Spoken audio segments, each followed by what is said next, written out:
crois pouvoir dire ici, bon, vraiment sans risque de me tromper, c'est particulièrement utile. Et je suis quand même content de n'avoir pas perdu quand même ces 2 heures ou ces 3 heures de temps que je suis en train de passer avec. Pourquoi? Parce que ça rend compte effectivement des objectifs pour lesquels, par exemple, ce matin, je me lève à 6 heures du matin pour me rentrer chez moi, ça fait 6 heures ou 5 heures. Cela entre parfaitement dans le cadre de l'éducation.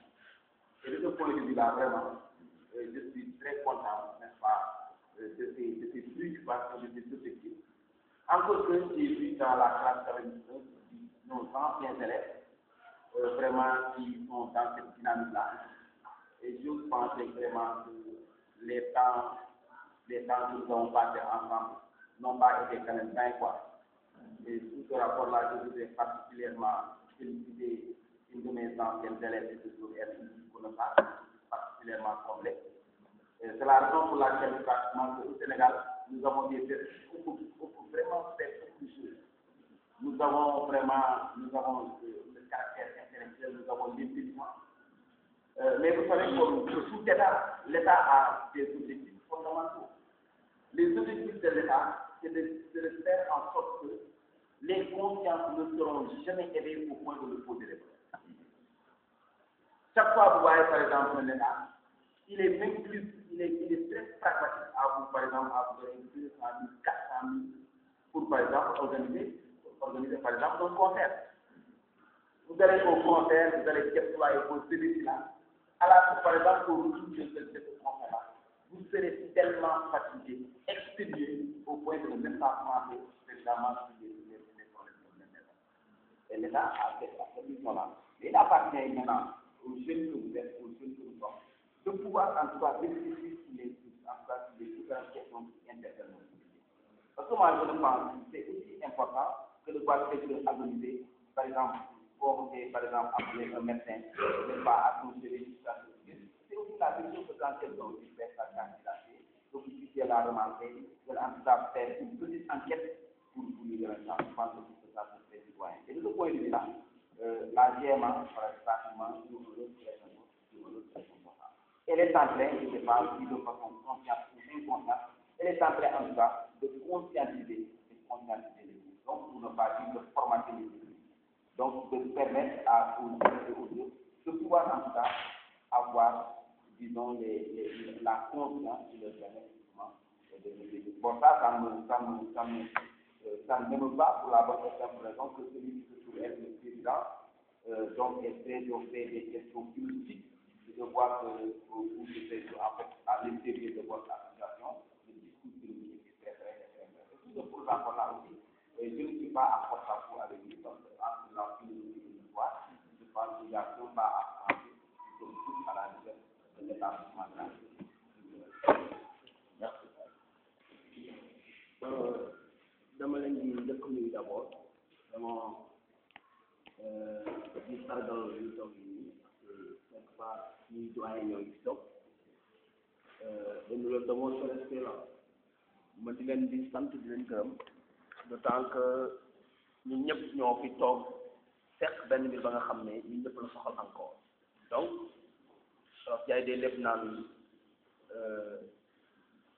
yenn katu xëddeen dañuy yëgoo donc cela veut dire que lii tey dafa ñu ñor ñun ñëpp moo tax ñu toog tey c'est vrai je ne suis pas encore membre à part entière mais la dynamique de la GMA je m'y retrouve là-dedans d'autant que Teacher a parlé tout à l'heure de brainwashing. C'est d'ailleurs la raison pour laquelle il m'a informé de l'existence de cette association-là. Vous savez, quand on est dans une société, on doit véritablement veiller à ce que tout ce qui enfreint à la bonne marche de cette société n'existe même pas. Parce qu'en fait, à la limite, ça risquerait de faire disparaître la société. Or, à bien regarder la GMA, nous nous désolons simplement du fait que la majeure partie des Sénégalais ne savent pas et ne connaissent pas, n'ont pas été avertis de l'existence de cette association. Mais, si cette association était connue d'avance, l'idée de nouveaux types de citoyens, comme on le dit, cette idée-là disparaîtrait. Parce que ces gens-là, il me semble qu'ils ne savent même pas que la GEMA existe. Or, la GEMA, d'après ce que j'ai entendu, ça a existé depuis 2003.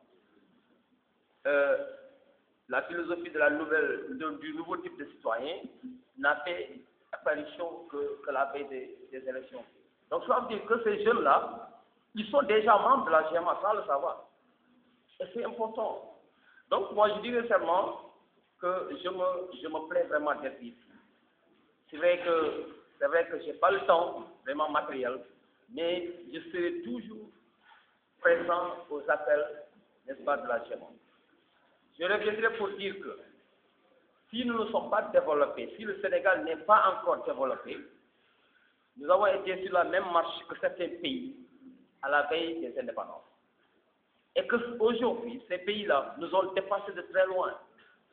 La raison, elle est simple. Ce n'est pas parce que nous ne disposons pas de moyens, de ressources minières ou je ne sais pas quoi, mais c'est seulement parce que nous n'avons pas été au point de développer nos mentalités pour véritablement nous sortir de ce bourbier-là. Par exemple, le Japon dispose de moins de superficie arable. Mais actuellement, on ne peut pas se comparer au Japon, c'est pas possible. Le Japon a au moins 260, n'est-ce pas, volcans, n'est-ce pas? Voilà. Et c'est un paysage véritablement accidentel. Mais néanmoins, le Japon est extrêmement développé comparé au Sénégal. Nous disposons plus de terres arables, de superficie véritablement, et notre sous-sol a des richesses que nous ignorons encore. Parce que la mentalité n'est pas aussi développée que cela. Bon, en résumé, je veux simplement dire que quand on dit que le développement est plus comportemental qu'économique, mais c'est la réalité. Et nous tous, nous devons œuvrer dans le sens d'éveiller les consciences, dans le sens véritablement de faire le brainwashing, à commencer par chez nous-mêmes, comme disait l'autre, on ne peut pas vouloir éveiller les autres, alors que dans la même famille, il y a son grand-père, sa soeur qui promet et qui ne fait pas, qui ment, autrement dit, excusez-moi du terme. Mais il faudra quand même que l'on commence par ça, que les gens commencent à respecter leurs engagements, que les gens commencent à véritablement respecter leurs paroles, en quelque sorte. Et partant de cela, je pense que la GMA sera casse-couille et que de plus en plus, nous verrons que les gens vont adhérer en masse.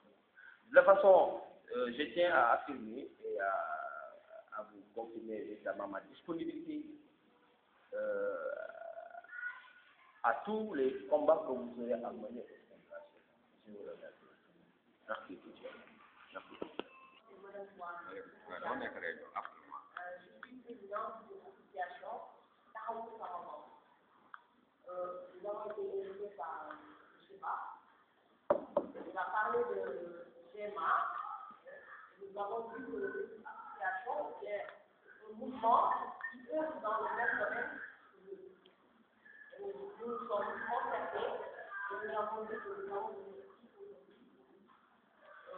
parler d'initiative de notre société. Donc, nous, je vais m'exprimer un peu en wolof pour permettre de comprendre ce que nous avons dit Tahaou Samaman. Nous sommes là pour vaincre les vices, pour vivre les valeurs. Nous devons d'abord vaincre les vices. Nous, voilà, nous changer suñu mentalité, changer suñu jikko. Comme que ngeen débat, génération mentalité alternance. Et il faut changer le fi nga nekk, changer le sa bopp. En tout cas, moo xool keneen ba di ko changer. Loolu waraloon ci teewaay. Tey gis nañu ni lu rafet parce que même li ngeen wax ni am na yeneen yu koy wax tamit. Comme on peut espérer Sénégal ëllëg dina nekk loo xam ne ñu mën a changer. Am na ñu naan mënuñ ko changer.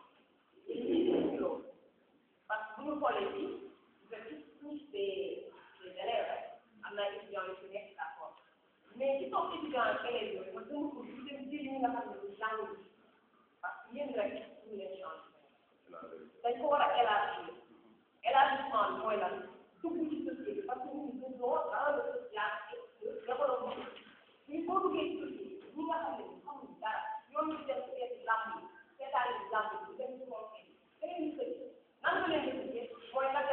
ñoom daal da ngay moom ñoom mel ni yow da ngay métamorphose da ngay dugg ci ñoom wax ak ñoom génnee leen ci loolu ci leen ci kaw loolu dañu ne yéen da ngay def œuvre pour ak mentalité pour nga changer doo toog ci benn dugal ci politique dugal ci village demal fu la neex mais fexeel ba resté li nga doon li nga jëkk doon yow nit parce que société individu mënu dem moom foofu groupe bi mun a doon loolu moo tax nag lii dama ko rafet ba monsieur Ba ñu léegi ne affaire carte d'identité dama ko ne man dama taxaw uniquement pour poser nga xam ne amul carte d'identité parce que carte d'identité moom moo définir boppam identité c'est une personne yow nit soo ko mun identifié soo ko xamul ni moom identifié ci carte d'identité boobu nit su ko yoree ak temps lu mu doon am na ci dox bi ak état xamoo fu mu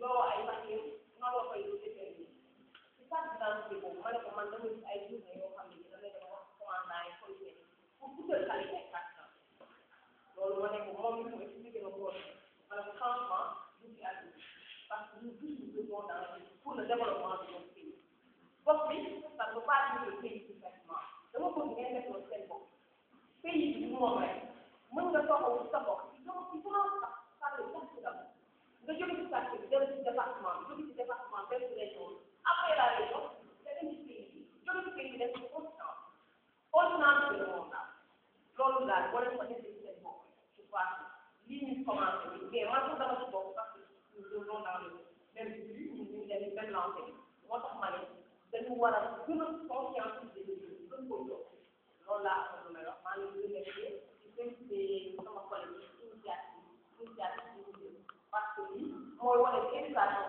dafa am sens. Merci madame. Alors, Wally, vous voulez dire quelques mots avant qu'on ne donne la parole?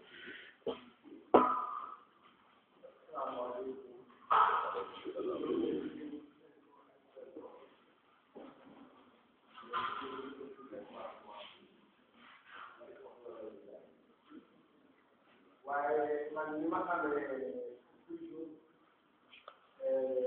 habitude di ko wax ak sama ancien collègue yi laa leen koy wax mbir mi du mbir mi ko nit pour yéen de futur bonheur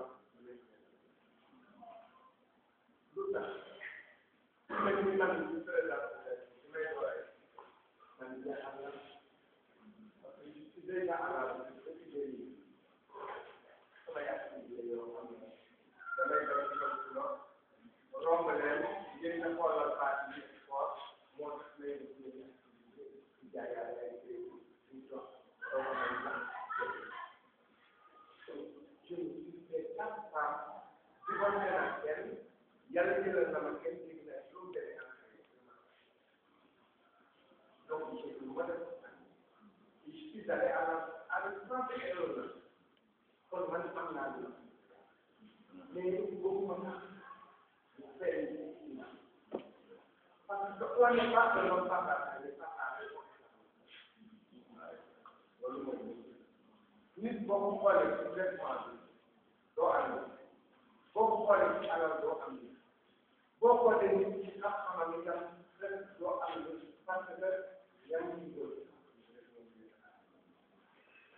boo xoolee yéen ñi sant doole doo xam balaa ko amoon ci biir rek ba ba boo ko seetee rek moo dugg kon yéen bu dee yéen saa bu dee lii yéen a ko moom c'est votre futur bu ngeen ko dee man nag xam nga wax dëgg ci saa la ci waxee ci wax j'ai vu que ne entre kii bi ma ne ak li ñuy mën a jël